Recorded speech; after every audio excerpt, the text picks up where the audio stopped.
and welcome to You Can Do It Too, a podcast highlighting regular folks who followed their dreams and made it happen.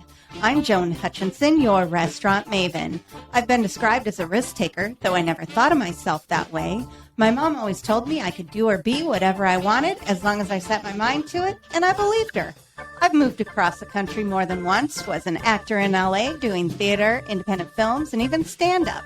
I ran a successful catering company that led to owning and operating an award-winning Southern California restaurant. All this prior to earning a bachelor's degree in business management and marketing. Listen, you don't need a degree to accomplish your dreams. You need drive, passion, and belief in yourself, along with some caring folks who support you and believe in you. Since then, I've gone on to work in country clubs, casinos, a culinary school, and hotels. I've been coaching and consulting with small business owners for the last few years and blogging with business advice. I wanted to do more, to share more, to reach more of you. I decided to talk with folks I admire. Lots of amazing 30-somethings, even some remarkable 20-somethings, and of course, more seasoned folks who kick ass at what they do to show you, you can do it too. All right. Well, thank you everyone for joining us today. My guest today is Chef Lawrence Hutchinson. He has been cooking for over 30 years now. He works for the Ritz-Carlton and several other well-known restaurants and hotels, and went on to open his own place in Southern California. Did that for 7 years and then went on to St. Louis to teach. Now he's living in Wisconsin, teaching cooking classes, doing private catering, and little other tidbit, he's also my husband. So welcome, Yay. Chef Lawrence. Woo. Great to be here. All right. So I asked Chef to come on today because we've talked to a couple of restaurant owners now, and we just thought we would talk a little bit more about the entrepreneurial side of restaurant owning, but also some specifics when it comes to restaurants. One of the biggest questions that I think especially people have nowadays that run restaurants is, how do I write an economically sound menu that works for my place? What's your take on that, Chef? Well, whatever your concept is, you want to, I think it's important that when you write your menu, think about availability of ingredients, and you want to write it in such a way that you can switch and change things when you need to, because like when romaine goes up to $70 a case, you're not going to get, $30 for Caesar salad. So you're going to have to be able and be ready and willing to change and move. So having just said that, I think the idea is to keep your menus smaller, the static part of your menu is smaller, and then just run specials. And, just really pay attention to the market. And you don't want to get in the habit of doing things because it's cheap. You want to do things because it's right, and it's right for your place. So, because ultimately that's how it's going to work best for you. So, I think that's, I could talk about it all day, but really just, think about, having a nice, fluid, agile menu that you can change when you need to change and you're not stuck. For example, McDonald's, they put tomatoes on their burgers and stuff. And then, what happens when tomatoes go through the roof? I mean, for them, they can absorb it. But I think there was a chain that had a sign that said they didn't have tomatoes. Right. Yeah. And then it's like, I don't remember what that was. You're just going to piss people off that way. The best thing to do is just not, don't do that. It's like, when something's in season, that's when you do it. So don't, stick more with seasonal and be more like flexible. Right. Flexible. Yeah. It's like in Europe, in France, when asparagus comes in, man, there's everything asparagus on their menus. But once the season's done, it's done. You know, they don't sit there and do it. I mean, here it's everybody just thinks it's magic and it's a global market. I mean, it really is. You can get strawberries 365 days a year. Are they any good? No, not necessarily, but you know, but you can get them. Same with corn, same with a lot of things, because, you know, the stuff's shipped and it's a global market. And, you know, we all know that shipping right now is just horrendously expensive. So, you know, there's that to consider too. Mm-hmm. So I would go see what I can use locally. And so you don't have to, you know, pay those shipping fees, you know, go and get it yourself from the local farmer or farmer's market or whatever it is, however you're set up. So, right. We'd also talked before about looking at your space and making sure that the flow is efficient. And in that, I mean that when you're thinking about the dollars that you're spending, you're also thinking about the labor and the layout and how long it takes to make something and move through the kitchen, right? Right. Yeah.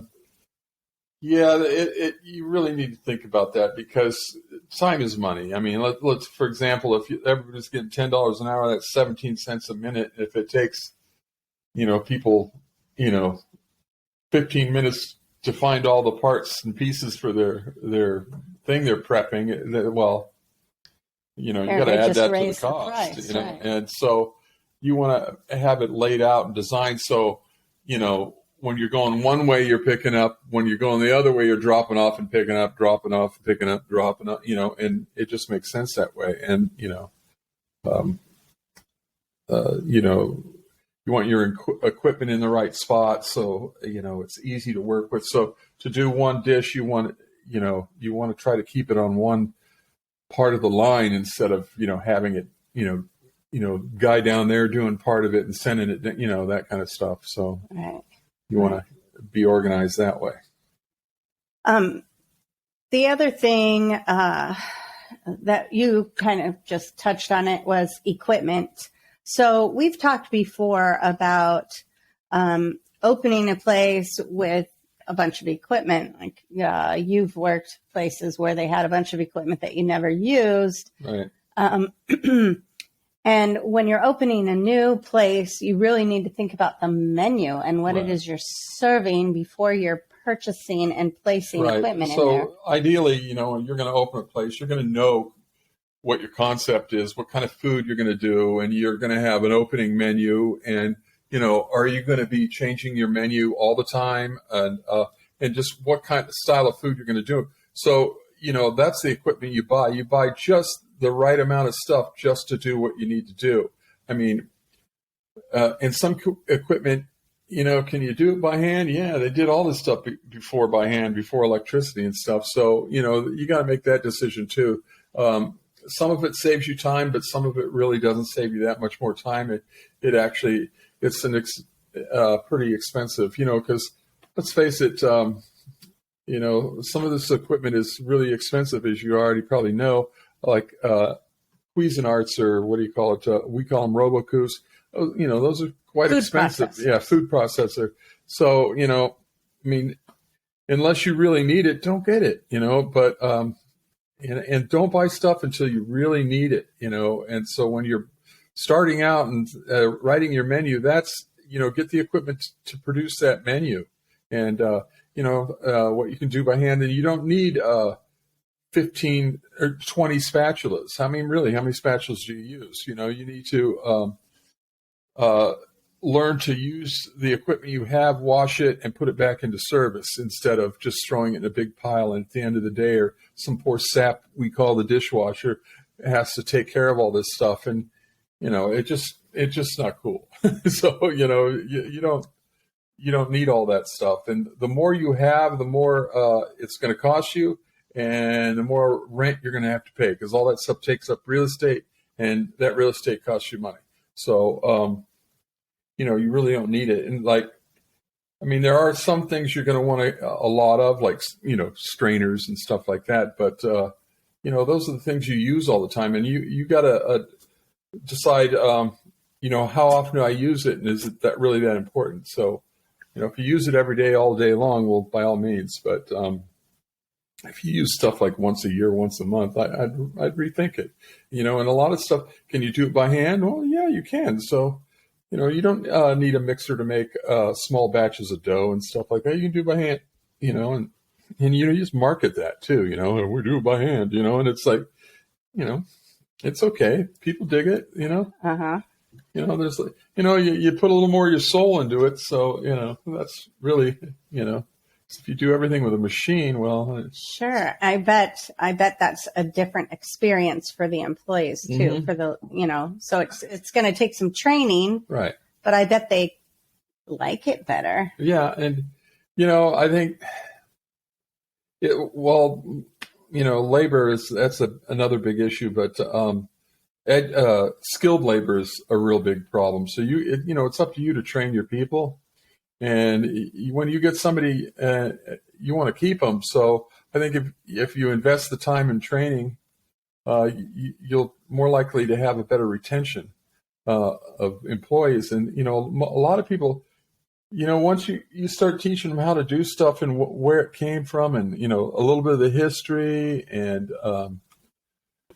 how it was done, they'll start buying into what you're doing and they'll get excited. There's something to be said for making a batch of bread by hand, instead of relying on them. Well, when do I stop mixing? But, feeling and touching and just knowing at that moment when it's done, so, there's that. And that, that's the positive side of doing stuff by hand. You really get a better insight and better knowledge of what you're doing and how it really works. And so it makes it easier. You can make smarter decisions in the kitchen, as a cook.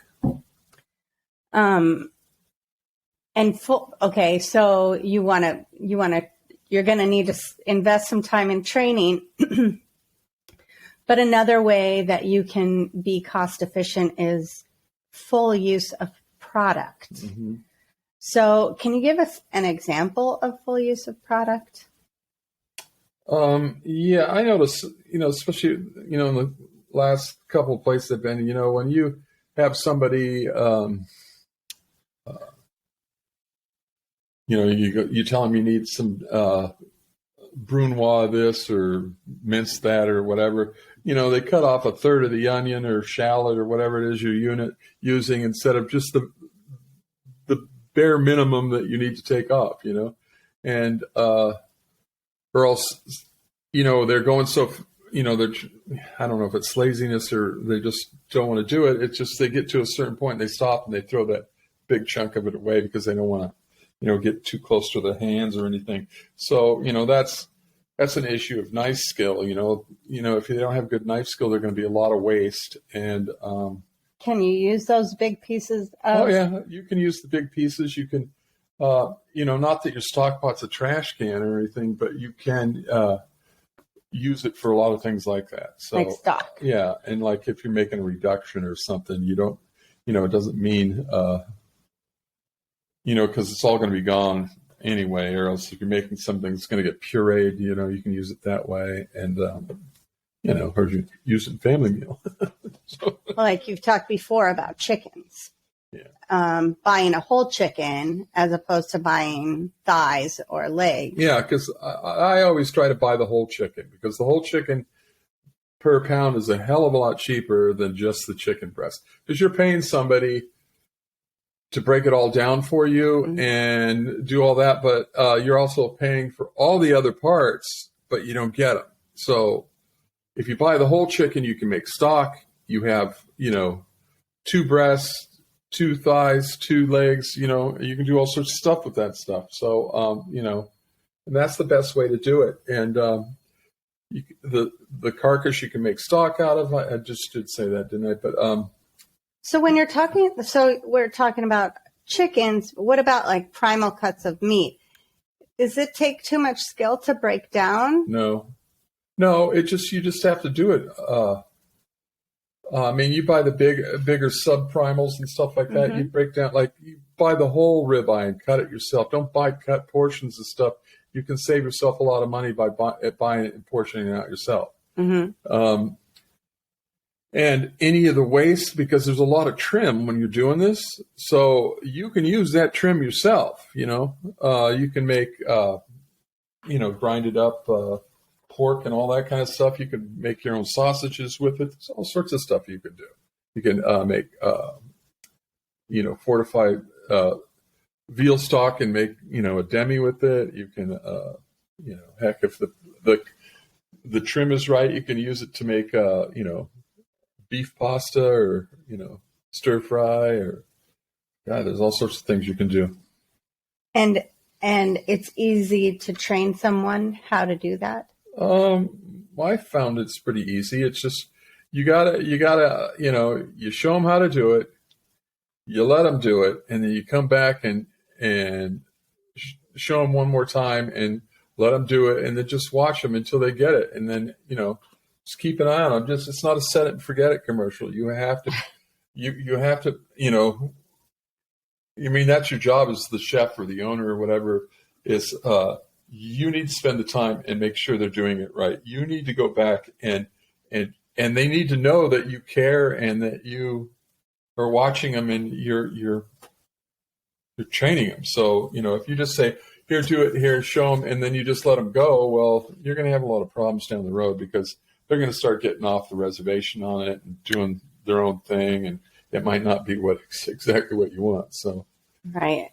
But no, it's fairly easy. I mean, if you sit there and explain it to them a couple of times, they should be able to get it. Okay.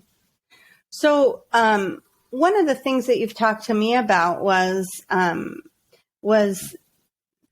sticking, like, what's different about you, and making the most of that, thinking outside the box and being creative, sticking with your style. Can you elaborate on that? I'm not really understanding what you're saying. So you open a restaurant and somebody asks if you have hamburgers. So now you add a hamburger to your menu when that wasn't your concept. No, I don't. You don't what? I won't. No. Well, because the thing is, this is my style does not include hamburgers because like up in this area that I'm in right now, everybody serves a hamburger. So why do I need to compete with that? I want to do what I'm doing. I didn't spend 30 years, toiling away in kitchens to flip a burger. Right. Other people can do that. And the thing is why would you come to me to eat a burger?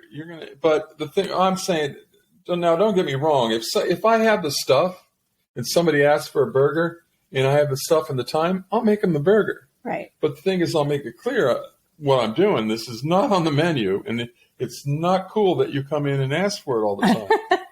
But other than that, sure, I'll give them a hamburger. I don't care. But, it's just they're missing out, because the people that are getting hamburgers aren't really interested in trying anything new or, you know what I'm saying? They're not really into the kind of stuff that I want to do. They're not, I'm not a burger place, but there are a lot of burger places. And if you are, well, then you should go to the burger place. Yeah, you should go to the burger place. But if you're a burger place, do the best burgers you possibly can. Right. That's all there is to it. Because it's not about what you want to do or what I think you should do. It's about your concept, right? What you do well and what you're passionate about. Right. Right? Yeah, and it's like, if you are a burger aficionado, then you should be selling some amazing freaking burgers. Right. Right. Go with it and do some really cool stuff with burgers. People come to you because you're doing this, not because you're doing hamburgers. You can go anywhere and get a hamburger. Right. But they can't go anywhere and get your stuff. They can't go anywhere and get your hamburger. Right. So you need to think that way and don't compete with anybody else. Compete with yourself, because you're only as good as your last meal. So always, I go in every morning knowing that. So, every morning I start the day with my full intention of improving on the last day, the last meal. So, I like that. Yeah. Because I'm my own worst critic, so I'm never happy with any damn thing. So, So you're saying that you should go in with the idea that you want to just always be improving, right. always be learning, always be growing. Yeah, that's the wonderful thing about this industry. It's always changing. It's always, different. Every day's different. One thing that's the same all the time is there's always dishes to wash.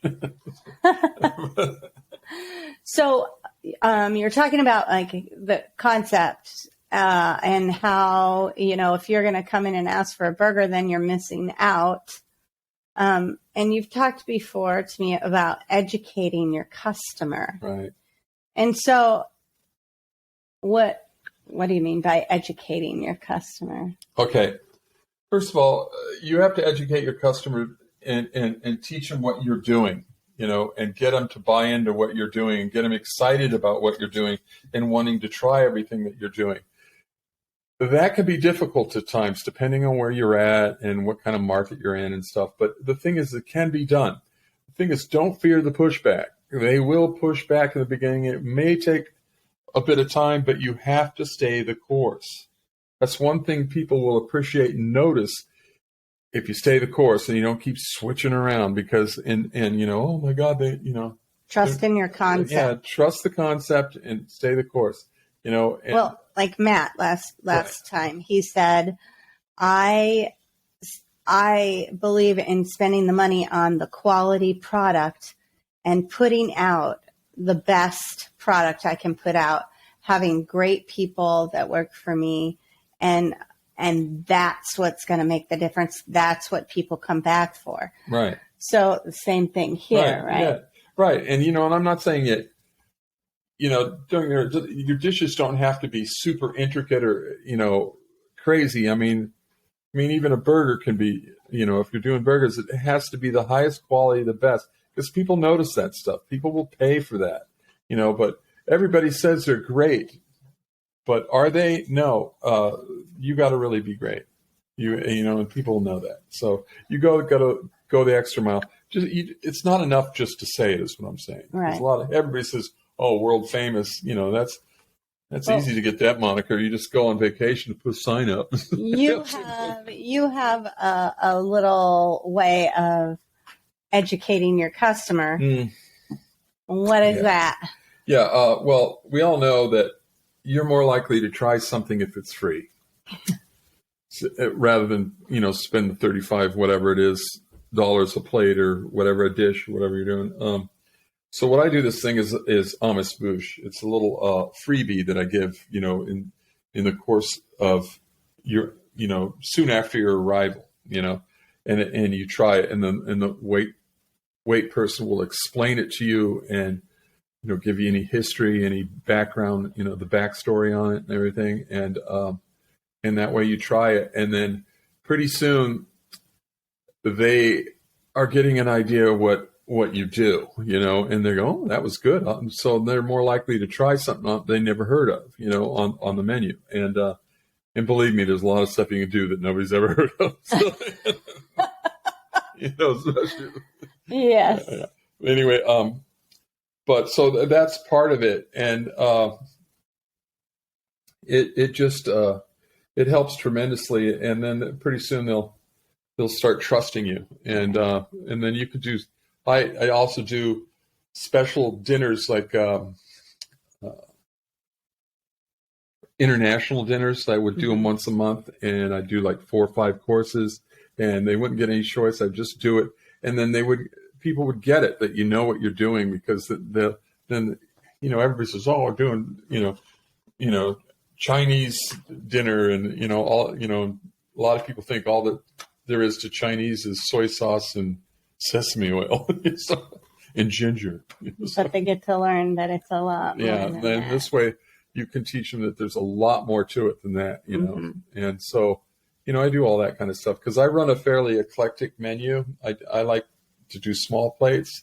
That way you can constantly change them, and you can use high-end ingredients without breaking the bank. So. Another way, you talked a little bit about it, the server explaining the amuse-bouche, but the server needs, that's another way that you're going to educate your customer. You've got to educate your front of the house staff. You need to make sure that your servers and bartenders and even hosts right. Are tasting the food that you're serving so that they can say, yes, I've had it, or it's got a little hint of this in there. You can taste a little bit of anise, or there's a little tarragon. They can describe the dishes. Right. Yeah, it's like... and then if somebody's trying to change the dish and say, well, I don't like this, can I have it this way? Then they can just direct them to a dish that is what they want instead of having them rewrite the menu. Yeah, I don't want people rewriting the menu because one, it'll cost you a fortune, because what you say, oh, okay, and then all of a sudden they're rewriting the menu. You're making a dish that now it may taste like crap because they left out all the good stuff and or the techniques, they made you change all those, and then they're not going to blame themselves, they're going to blame you. All right. So you just don't want to do that. And if they want to, that's why, if they want a hamburger, let them go get a hamburger. You're not losing a customer. Right. They weren't a customer in the first place because right. they're eating hamburgers. So anyway, don't worry about that stuff. And that's why I keep saying stay the course. If stay true to your art, and it'll all work out. But one of the best ways to educate your customers, make sure your wait staff is educated. Because really, for all intents and purposes, everybody that works for you is a customer too. So you want them to fully understand what you're doing and know what your palate is. Because, you're essentially selling the chef's palate. Right. So, I do family meals, and they might not necessarily be stuff on the menu. Sometimes it is, but the thing is it's also a good thing for team building and stuff because everybody sits down together, and this industry is so personal that we're become like family, and everybody sits down, and then they're energized to go forth and do battle, as it were, every night. Right.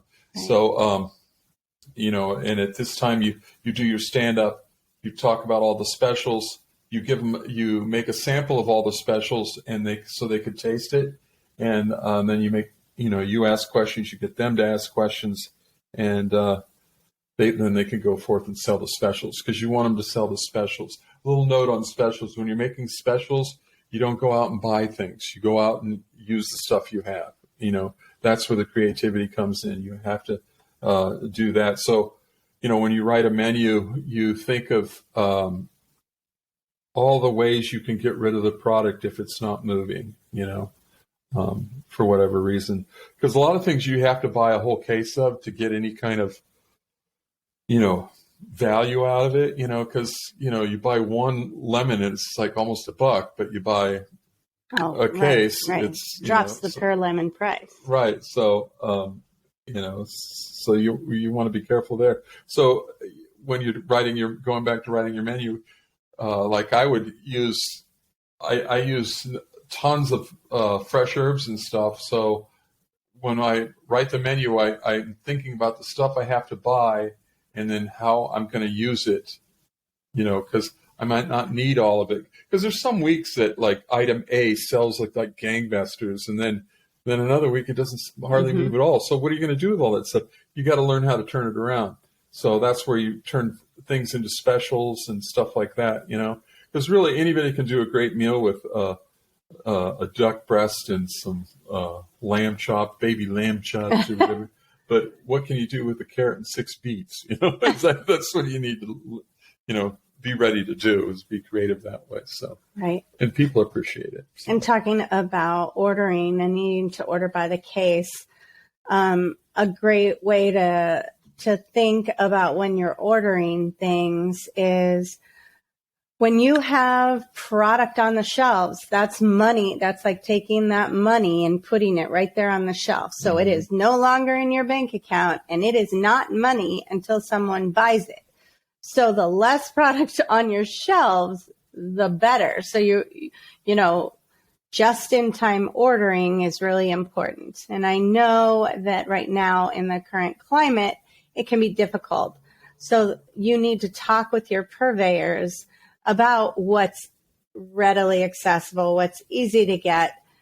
Those items you want to order as close to needed as possible, by the week, every 2 weeks. Yeah, and you have to consider shelf life on all these things. Certain things hold up and last longer than other things. Like a case of lemons will last, if you take care of them, make sure you're not letting any of them, because you buy a case, there's always one or two that have a blemish and they might mold or something. You have to go check that stuff every day. So make sure it's safe. And but those you can order and not worry about them going bad too quick. But other things like, chives and, some fresh herbs, they go bad quick if you're not using them fast enough. So, when you order this, you have to be aware that you're going to have to turn some of this stuff on a regular basis into a special so you can use it, or another byproduct, if you will, making salad dressings for sale, or, jams, jellies, whatever, whatever there is. So being flexible, right, and allowing creativity, right, is the key. So what advice would you give someone who's interested in opening a restaurant? Well, do a lot of research. Make sure you check your market. Check out all the other, the competition, if you will, and see what they're doing. And so you're not doing the same thing, because if you start doing what everybody else is doing, you're going to have the same problems everybody else has. You want your problems to be unique to your place so you can fix them, You know what I mean? It's like, it sounds strange, but the thing is everybody else is doing the same thing. So if there's a problem in the market and people aren't buying, well, you're part of that too. So instead of, that's why, be yourself, do what you want to do, be unique, and, well, you guys all experience you go to a place, oh, this is my favorite place. But after you've eaten there 3 times, you've eaten every damn thing they have and they don't change it. Well, I would suggest that you think about that and see if you're willing to be creative that way and change all the way and just be extremely flexible. It's a lot more work. Believe me, it is. It's a lot more work because you have to constantly think about it and act and react to the market instead of just doing the same thing over and over again. I'll just buy 10 cases of frozen hamburger patties and we're good for the month, or whatever it is. It might be more work, but it's more fun to visit a place that's changing and evolving and trying new things. I mean, because, like my place, you can come every day and there's always something different, and you don't get burned out, I mean, believe me, you're going to get stuck and have to grandfather in a certain amount of stuff because people demand that you keep bringing it back. Because I change the menu all the time. She used to hate it, but I just can't do the same thing over and over again. So, I changed all the time because it was good for the customer. That they got excited. Oh, the menu's going to change. Let's see. And the crew. I think the crew gets excited too. You get tired of doing the same thing, and then the crew gets excited too, because then there's certain percentage of each new menu change that everybody really likes, and then there's stuff that they don't like so much, but never anything they really hate, I don't think. But at least not yet. Yeah. But so do some research. I also recommend talking to vendors. So you want to talk to the people that you're going to be buying product from, the beer and wine people, the produce people, the meat people, so that you can form a relationship with them and they can get to know you. So, as a purchaser, I've been a purchaser in the past, and my vendors knew that, so you had a special, but it's on carrots that are this big around. I don't want them. So don't even bother talking to me about them. You have a special on frozen, potato skins. Well, I am not ever going to buy frozen potato skins, so you don't even have to talk to me about that. But Right. I mean, you have a special on some specialty vegetable. Right. Now we're talking. So Yeah, they all have to sell their stuff, and I mean they're they required. do. But the thing is what she's saying is in the beginning, when you set up, you meet your vendors and stuff, and you tell them what your specs are, what kind of stuff you're going to be running, and then give them the heads up. That's what you need them to look for and find for you, because they don't all have it, but they can find it and they can get it for you. So that's what you have to get them on there. Because a lot of guys, I mean, if your vendor's any good, they get excited too, finding, instead of selling the, 15 cases of, the tomato product or whatever. Right. I mean, you're going to need some of that stuff too, but not as much as you might think. And then another thing is if you live in a place where you have access to farmers markets and farms and stuff like that, and specialized growers and stuff, develop a relationship with them, because their stuff may not be the most the cheapest stuff on the market, but the thing is it's local, where it comes from, and you're helping your own community, mm-hmm. and it's a marketable thing. You can say this comes from local farm, and you can get them to come in and talk to your customers about the mm-hmm. products that you're using, and you can do all sorts of events that way. Have a special farm dinner and have some farmers to show up and talk about how they grow stuff, and Sure. Awesome. Well, I think we've covered quite a bit. I appreciate you coming to talk with me today, Chef. Thank you for taking the time out. Yeah, I mean, I wish we had more time. It's a lot of stuff to know, and we just scratched the surface and barely touched any of the subjects. Only just talking about food and menus. Yeah. So, we got it all. So keep listening. Make sure that you follow. You can do it too on Spotify, on Instagram. Actually, it's Your Restaurant Maven on Instagram and Facebook. Check out our website at yourrestaurantmaven.com. You can read my blog and connect with me for coaching and consulting opportunities. Why am I doing this podcast? Because it's important to me that you know that we all have it in us to succeed. My guests aren't born into royalty. They're normal people like you and me who saw an opportunity and ran with it. So again, make sure that you're listening in on Facebook, Spotify, and now YouTube. Every other Sunday we post on Facebook. You can always get those episodes on the other places that you get your podcasts from. Also on the website, yourrestaurantmaven.com. So thanks again. See you next time. Ciao.